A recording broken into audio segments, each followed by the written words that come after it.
Hello，大家好啊！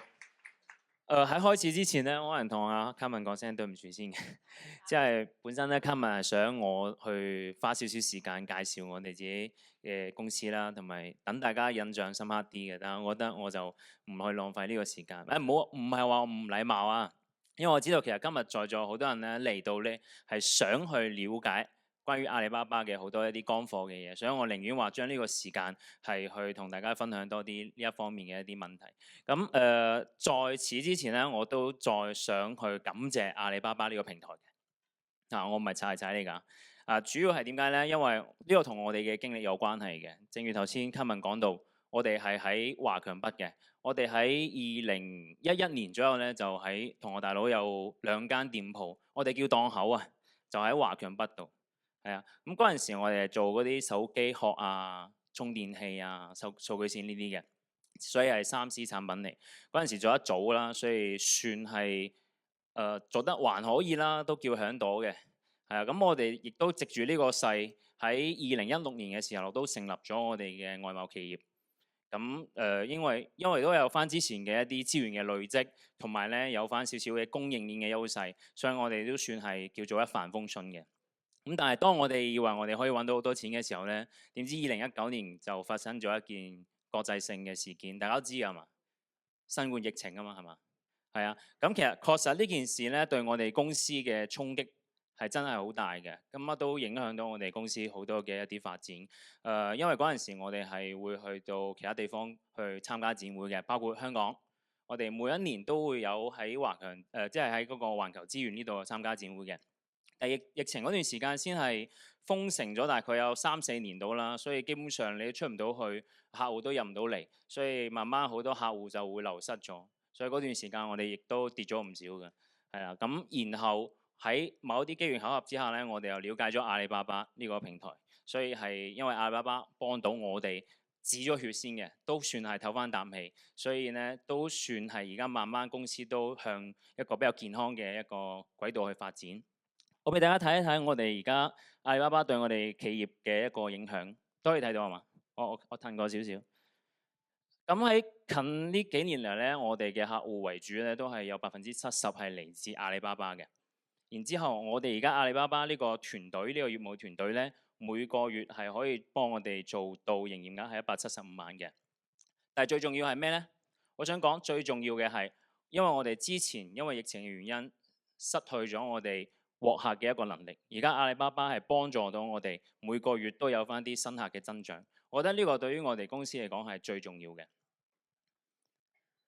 咁但係我又想同大家講啦，就我唔希望話去誤導到大家，唔想俾大家誤會，唔係話你做阿里巴巴就一定揾到錢嘅，絕對唔係㗎。因為我即係我哋同嗰啲啱啱新開嘅一啲店鋪嚟講，都係一樣。我哋以前都經歷過好多嘅挫折啦，好多嘅挑戰同埋困難嘅。我哋甚至乎一開始唔知道點樣去建立我哋嘅鋪頭啦，唔知道點樣去上傳我哋產品，唔知點樣獲取流量，唔知點樣去成交嘅。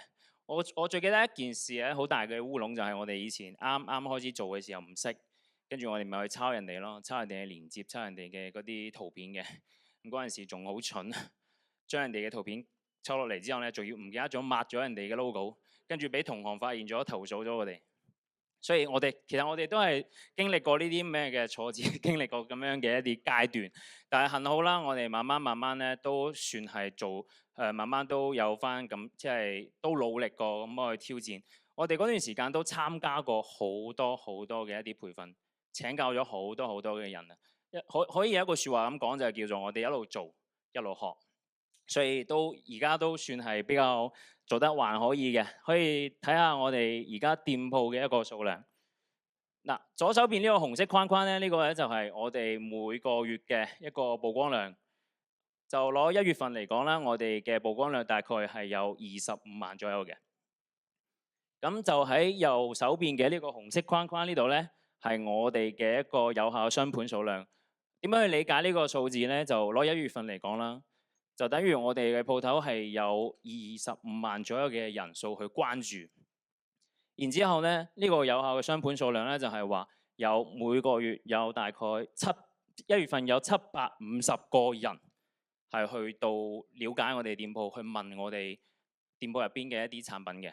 咁呢個數值咧，其實我個人覺得係都 OK 嘅，因為喺我未去對比我哋同行嘅一啲數據之前，我哋都覺得自己應該係做得唔錯嘅。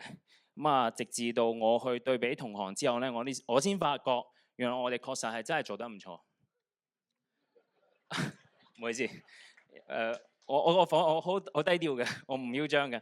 大家可以睇到啦，因為綠色呢條線咧，就係我哋行業嘅平均嘅一個數值嚟嘅。咁黃色呢條線咧，就係我哋嘅優秀同行嘅平均數值。而我哋藍色呢條線咧，就大家可以見到係超越咗同行優秀嘅平均值嘅差唔多1倍左右嘅。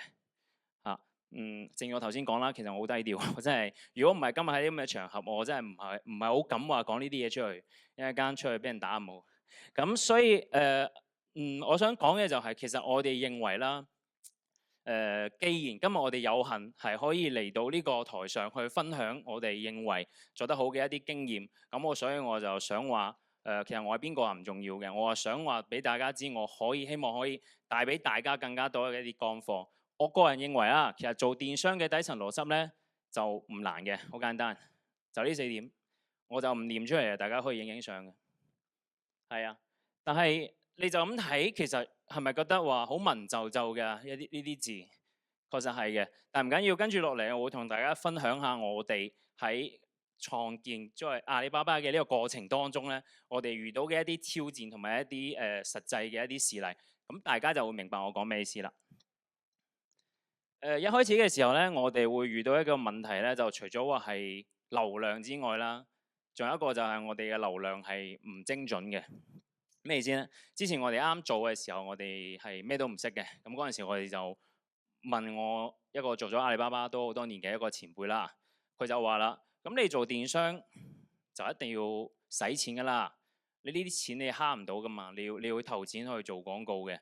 你首先跟住你店鋪新嘅冇人識你，一定要投錢啦。咁我話好咯，咪投咯。咁所以嗰段時間其實我哋使咗好多嘅廣告費喺阿里巴巴上邊嘅。但我發現一個問題，我使咗錢，但係我得唔到我應有嘅回報。即係咩意思咧？我哋有好多嘅客戶，雖然人數確實係多咗，比以前冇投廣告嘅時候多咗好多，但係呢啲客戶我哋成交唔到啊。係嘛？我使錢唔介意啫，我介意嘅係我揾唔翻呢啲錢啫嘛。咁所以嗰陣時咧，我哋就都唔算話嬲啦。咁我問翻佢，請教翻佢啊，唔係質問啊，係請教翻佢。我話喂，大佬點啫而家？咁我都使咗唔少錢㗎咯喎。佢話：唉，你俾我睇下你嘅後台先啦。我話好啦，你去睇啦。咁後尾咧，經過佢嘅分析之後咧，我先知道哦，原來我哋喺投放廣告嘅時候咧，有一件事係做得真係非常之唔好嘅。呢個係一個坑嚟嘅，大家要注意。就係話我哋喺一開始嘅時候投放廣告咧，我哋係冇去規定限一個地區，或者你自己根本就唔知道你嘅客戶喺邊度。所以我呢度咧，我哋後尾又做咗調整。我哋因為我做手機配件㗎嘛，我哋好清楚我哋自己嘅目標群體同埋我哋嘅市場係適應啲咩客戶嘅。咁所以我哋後尾做咗調整之後咧，確確實實使嘅錢反而少咗，但係流量確實係比以前精準咗好多嘅。所以如果呢度有在座，如果有人想話去做阿里巴巴投廣告，記住一點咧，就係首先理解你哋自己嘅一個企業嘅定位，你哋係要清楚自己嘅產品嘅一啲定位，同埋自己一啲產品係適應啲咩渠道、適應啲咩市場，呢個好關鍵。跟住再鎖定呢啲目標人群去進行一個廣告嘅投放啦，係可以慳到唔少錢嘅。咁然之後咧，我想同大家講咧，我哋喺選品嘅過程當中咧，都有個踩過坑嘅一個經歷嘅。因為我哋作為一個傳統嘅貿易商啦，咁大家都清楚㗎啦。作為一個傳統嘅貿易商，可能唔多唔少思維上邊咧，都會有少少固化嘅思維嘅。就係我自己品牌嘅產品，咁我如果想賣，我都係賣，無非都係賣呢啲產品嘅啫。所以我投廣告，我都係將呢啲錢全部投到去呢個產品入邊嘅。但係其實講真啦，電商係一個叫做需要你去順勢而為嘅一個平台嚟嘅，特別阿里巴巴，因為我哋做 B to B 噶嘛。咁所以咧，我哋後來咧亦都去進行一個最後少少嘅一啲調整，就係話我哋反而係會去睇下我哋呢個同類目嘅一啲產品，究竟邊啲係會做得比較好少少，邊啲係一個爆品，邊啲咧又係一啲潛力品，然之後我哋調翻轉，再去令到我哋嘅採購部門咧去打通我哋嘅供應鏈。呢個係做咗少少嘅改變嘅，咁所以我哋而家都要求我哋嘅採購部門咧，每個月必須都有要去開發2個新嘅工廠。呢個係我哋對採購部嘅要求。所以調翻轉之後咧，咁我哋就喺度諗，咁我點樣知道我哋嘅產品邊啲係可能呢個類目嘅產品，邊啲係爆品，邊啲係潛力品咧？阿里巴巴呢個後台咧就非常之好用啦。就喺我哋後台嘅呢個數據參謀後邊咧，呢度係可以打開呢個排行榜嘅。咁呢個咧就可以根據翻你哋自己嘅產品去做一個調整，然之後鎖定咗你哋產品之後咧，就可以睇翻究竟咩嘢產品而家係比較 hit。咁所以呢個功能係非常之好嘅。當然啦，因為到咗呢個階段，其實我哋已經算係做得算可以嘅，但係我哋對比翻一啲同行優秀嗰段時間咧，其實都係未到嗰種程度，所以我哋就一直研究緊話點樣去做得更加好。我希望可以做到我哋呢個行業最 top 嗰個，但係一直就喺研究佢哋啲產品，研究佢哋啲連接。但係咧，我忽略咗一個最原始嘅問題，就係人類咧，無論點樣進化都好啊，永遠都係視覺動物嚟嘅，都係中意靚嘅嘢。